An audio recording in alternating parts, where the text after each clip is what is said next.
Hello, everybody, and welcome back to the Halo series. My name is Milica Rodgic. I'm a senior consultant at Halo Consulting and also executive director of Halo International.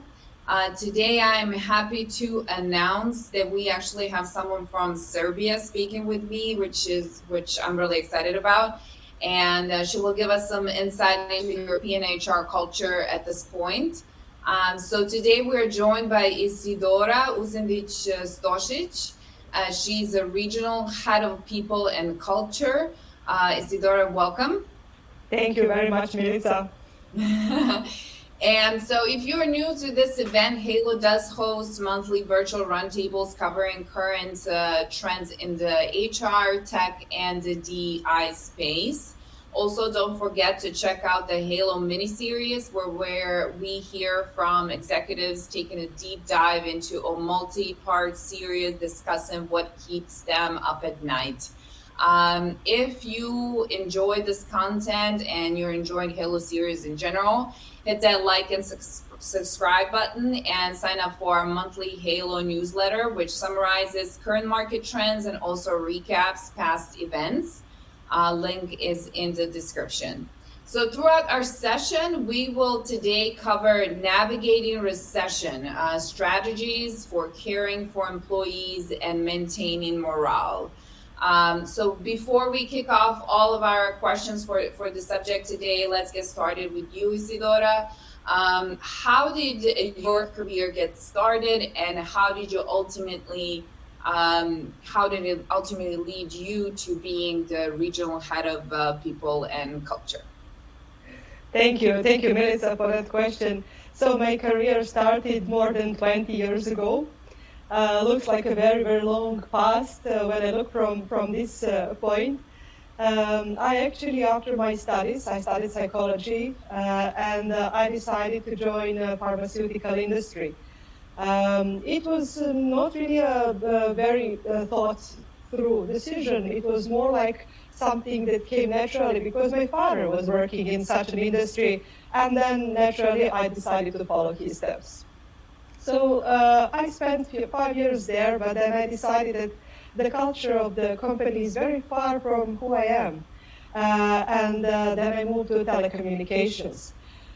This is something that really was quite refreshing for my life. And I started there with learning and development, and then later on I became HR business partner for supporting functions, and after that for technology teams. After 5 years in telecoms, I got an great offer to move abroad and to work in Norway. So I picked up my suitcases, said goodbye to my family, and took a challenge. This was one of the best decisions I brought in my life, and experience that really widened my horizons both professionally and personally. So after this experience in Norway, I came back to Serbia, and I realized that was great, but I need something more. So I decided to go to the MBAs and to learn, to acquire more wider knowledge about the business, about finances, how does things work all together, how can I contribute even more to one company going forward. After that, I moved to the financial services. My role was connected to the learning and development, but now on the regional level. And finally, I discovered IT, where I joined as an IT director, HR director, sorry. And from that company, I actually joined the Zulke organization where I work today. First, I was head of services in Serbia, and after a while, I became, when we created a region out of 3 countries, so Serbia, Portugal, and Bulgaria, I became regional head of people and culture. So quite an exciting journey, I would say. Yeah, very, very diverse, I would say. And I definitely heard a lot of the HR executives since I got here talk about a background in psychology, which I think is great, especially for HR. So I think that's very important, and I think it's really good. I haven't heard that much, I would say, in the U.S. myself, and definitely understand going and coming back to your own country. So let's go ahead and dive into the first question. So, what are some of the key strategies that organizations can employ to support and care for the employees during these hard recession times, that you would say? These times are very hard both for companies and for employees. On the other side, companies are facing difficult situation of clients canceling contracts. Market is tightening and there is a high pressure to reduce prices. On the other side, there is also pressure from employees to increase salaries because the inflation is present in each and every country worldwide. It's a different amount, but people expect company to react and to help out. So this is the situation where actually companies are kind of under the pressure from two sides.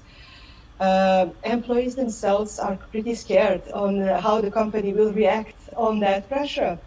And then people are trying to pick up from the thin air and from the movement inside the organization. What is going on, really? Is the company in trouble? Are they going to start layoffs? Are they going to reduce salaries? By when? We are fine. If we lose another client, what is going to happen then? And the first and the most important thing to do is to communicate. Tell people what is going on. Tell people what are the criteria of success that leadership is kind of holding as a KPI for themselves. Tell them how the future really looks like. What are the likelihood that the things will go in one direction or another, and do that very frequently. I have seen companies really providing one announcement, and they said, "Okay, we've done it. We communicated. What else do they want?" And for people, that's not enough. You need to communicate 1 week after another because they hear news all over the internet. There is Meta is doing layoffs. There is Google is doing layoffs. Their only thinking is, okay, when is my turn going to be? And if you don't tell them each and every week where we are currently and make sure that they kind of feel reassured that they are in danger, then it's going to be a hard, company will go into a hard time. On one side, people might decide to leave if they have opportunities outside. On the other side, if they don't, they will stay. But their concentration and attention will not be at work. Exactly. It will be on the talks around the company, what's going on, and kind of trying to read between the lines and see how to lead their life going forward. Exactly. Definitely agree with a lot of that, and that everyone is feeling today. So now that that you said that, so how can the organizations actually effectively communicate with their employees during the recession to alleviate these concerns that you would say that you've seen that work for you or your organization? I think that organizations need to use multiple ways to communicate. It is okay to start with some like a short message on the internal channels and so on, but this is only a starting point. After that, it's a must to have a live communication with people, like town halls, and also expand on that message, short message which was delivered through the channels. Allow people to ask questions. And these kind of sessions, so if there's a large audience, they make sure that you also follow up with additional meeting, which will be in a smaller group of people. Sometimes, if the company has 1,000 people, not all 1,000 can actually ask questions. Sometimes they have questions, but they will ask them in a smaller rounds. So make sure that you cater for all those preferences and needs so that people have multiple options and opportunities to ask questions on the road. So that would be the most important thing. And also, executive board needs to be there for people. Present. It needs to be present. It needs to stand in front of the people, explain what is going to happen, and basically give all the information and answers to people. And it has to be credible, it has to be reliable, it has to be something that is really going to be the truth for the future. Exactly, to keep them comfortable and to keep them secure, I would say. So, and so in what ways can organizations prioritize employee well-being and also mental health during recession? I would say that mental health is important in each and every time. So during the recession and also outside of that, during recession, people are more stressed about what is going to happen around me. Am I going to have enough money to feed my family now with those prices rising and cost of living going crazy? And in this period of time, it's very important to address these concerns of people. Good idea is also to use external support, so professionals in mental health, for example, giving webinars on certain topics, how to manage oneself. Also for parents are stressed with children. It is also okay to have such webinars in the organization. We are all humans when working in one company, and these topics are always welcome. Humans want to have this kind of information and this kind of exchange as well. And what I found very valuable during the recession is actually workshops related to the financial well-being. Workshops where people learn how to manage their own finances. Sometimes salaries that people get are good enough for their life, but the way how they spend their money is simply very opportunistic and is leading them to situations that are unfavorable and stressful. Yeah. So we have organized a series of such webinars where people could learn how to kind of effectively manage their own budget. So not to be like on autopilot when they receive salary, but to really apply strategies, well thought strategies, so that they can actually really get more value from the money they earn than otherwise. Exactly. I mean, and you brought that really good point in earlier as well about mental health, not only during recession but outside recession as well. And mental health is very connected to the financials nowadays for sure. So when organizations, you mentioned one thing already there. So when they're facing financial constraints during a recession and funds are limited, what creative and cost-effective measures can be taken to ensure employees' well-being and care? And you mentioned that some of that already, but what can you tell me about that in general? I think that in general, there are many ways to show that you care for people without spending too much money on that. But it requires time, and it requires emotions, and it requires presence. So it's a different currency that needs to be applied in this situation.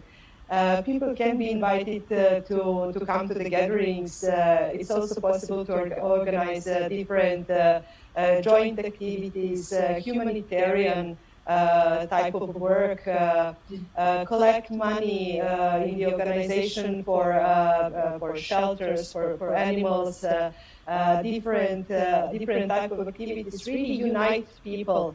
And it does not require money. But it requires thinking, it requires proactivity, It requires calling people, organizing, communicating. And these are some of the things where you show that you care for people and you care for the community, and you actually also show to people kind of stability as an organization, that you can actually handle the situation, although it might not be the best, but still we keep values that we care about. So these things are really important to people, like organizing even blood donation, for example. People might find that as a really great cause, and they might come into the office. Now when people work remotely, they can work from wherever, but many people might come to the office to be there, to support the cause. And that is also a way to get in touch with people, to exchange, and to make their well-being much, much better than without all these activities. Exactly, and you care, as you said yourself. It doesn't cost a thing, and I've actually noticed that, which I didn't before think that our country would be like that Serbia people would be like that, but they're very much involved in any humanitarian things that we can do, and that Yes. really makes me happy. So it seems like either things change or they were always like that. I just didn't know it, so that makes me really happy. And like you say, it doesn't cost a thing. So yes. So how can organization foster a sense of inclusivity and belonging among their employees, particularly during challenging economic times, that you can say? I think that during the inclusivity, during the challenging times, it is important to keep focus on really care for employees, and really make sure that even people who are, for example, working remotely permanently. We have people that work from other cities, so they are very far from the main office, and that they also feel that they are not forgotten, and that if things go wrong, that they will not be kind of cut off from the organization because they are far and away. And during hard times, people that feel that they're like a minority in any way, they naturally tend to feel that they are more at risk than others. So here, very frequent communication helps as well, because they can also get all the information on time and see that no, we are not going to close the office at certain location, and no, we are not going to lay off these or that people. So these are the things which matter a lot. Absolutely, and you said it well yourself. People that are maybe not in the office and such are not forgotten. That they're just might not be there physically, but they're still very much part of the organization. So, what steps can organizations and companies take to ensure fair and equitable treatment of employees when making tough decisions such as layoffs, because they will have to happen at some point for some companies, or pay cuts during a recession? Those decisions are never fair. To start from there, I have never witnessed a situation where people that experienced or that were impacted would see the situation as fair. So that's never the case. Companies normally start from their needs. So what is it that they need when it comes to employees and profiles and experiences, knowledge, education right now, and bring decisions based on that. For me, I would say that the most important is the way how these people are treated. If the company decides that there are a certain number of employees that are not needed, good companies still treat them as humans. They are not like a redundant kind of undesired part of the company. And I've seen that as well. I've seen people getting SMS messages saying, now you are laid off. And this is wrong. This is very, very wrong. Because these people are humans. They are still colleagues. They are still the same human beings that worked a week ago with all of us and contributed to the success of the company.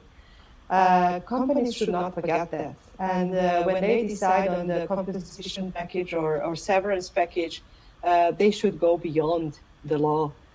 They should go beyond the law when it comes to supporting those people to find alternative jobs. They should proactively reach out to agencies and try to engage these agencies to look for the jobs for their former employees. They can also organize training for the employees how to write their own CV so that they can prepare them for interviews and how to succeed on the interview going forward. So there is multiple ways to show care for people, and this is something that makes difference. Absolutely, and unfortunately, it doesn't happen that much nowadays. But it's one of the things that is crucial, I would say. So, in a way, I would say, especially in Serbia, I would think that they handle these things okay, but you probably know better as far as the layoffs. But when you mention a text message, I'm thinking, that if you've seen that, that's not good. So who should reach out to you and why? And what is also the best way to connect with you and to get in touch with our audience with you? The best way to connect with me is via LinkedIn. And who should reach to me? So everybody who is interested in how we can make a workplace better place for us as employees, because all of us are employees regardless of the position, and how we can make companies being more socially responsible. Yes, that would be these are the topics which are in my focus, and something that I very much like to and enjoy exchanging with everybody. And helping out others. And that care word that you mentioned is definitely throughout all of your answers. It definitely shows. So is there anything that you would like to share or talk about in terms of the work you're doing today, or anything personally? You mentioned some humanitarian, so if there's anything that you're doing that you would like to share with us. Maybe just one thing that I would like to share for the very end. Many companies and many executive boards have profit targets, and they kind of keep to do these targets as being the most important thing in life, which definitely is important, because companies' salaries are paid from these from the revenue. However, I would say to everybody that investing in people, caring for people, might do such an immense change for the profitability and for the revenue, even during difficult times. Even when you think that people should actually be out, sometimes they might be your partner in the difficult times, and might accept some not so popular things proactively to help the organization navigate through uncertainty. So it's not a very frequently used approach. It's not very common, but those who dare will actually benefit the most. I love that. And it's really, really great message. So, Isidora, it was very great talking to you. It was a pleasure. I hope that you and your team continue to achieve great success in this year and further. And thank you so much for your time today. Thank you, Melissa. It was a pleasure being here.